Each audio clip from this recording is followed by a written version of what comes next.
friends do. I live right over there. A little bit of wind. That was your building there? Yeah. Were you in there at the time, or? Oh, yeah. Holy crap. Hope you weren't on the 3rd floor. No, but we had to cart down the dear old woman in a wheelchair that was up there, how she survived. Anybody hurt, you know of, or? Not that I know of. I mean, they had to rush her to ambulance, but Yeah.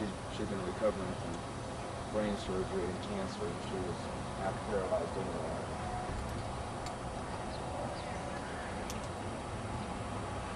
It landed right on the buildings, it looks like. Oh, it did. I heard it. I heard it coming, and then got back in my closet. No sooner did I get my butt down and just, boom! You just, no time to even think about it. My friend was in this building when it happened too, and we came here and able to get in and get some pictures and stuff, but Well, that was about it. I just talked to somebody over at the Holiday Inn. They were hustling back from the casino. Yeah. Said the transformers were just blowing left and right coming Really? up 74, and they saw the funnel come right across the highway. Yeah. And it pounced right down there on that factory, right across the road there, and then just leveled us. Have fun. Yeah, thanks.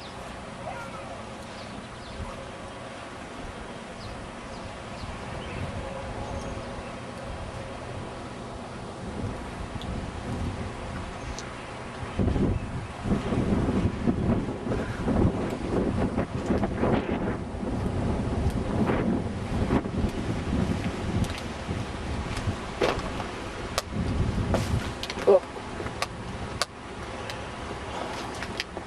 What a mess. Yeah, it is. Anybody hurt, or?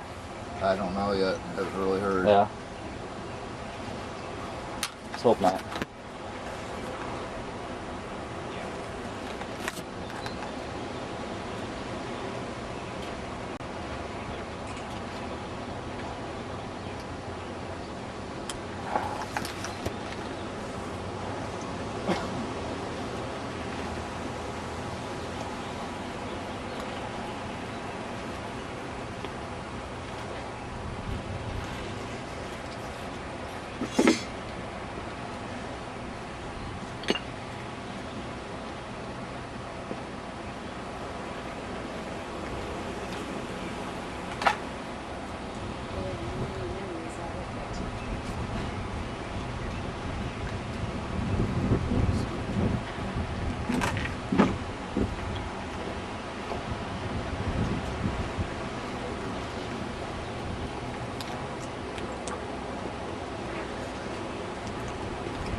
How's it going? Everyone get out okay, you know, or? So far they did. I was out here last night when it Yeah. right after it hit, and we didn't have any reported fatalities or anybody missing. So Good. as far as we know, everybody made it out. Good, So, great. but it's pretty structurally damaged, a lot of buildings. And, A lot of cleanup. yeah, quite a bit of cleanup. That's both Lakeview. Thanks.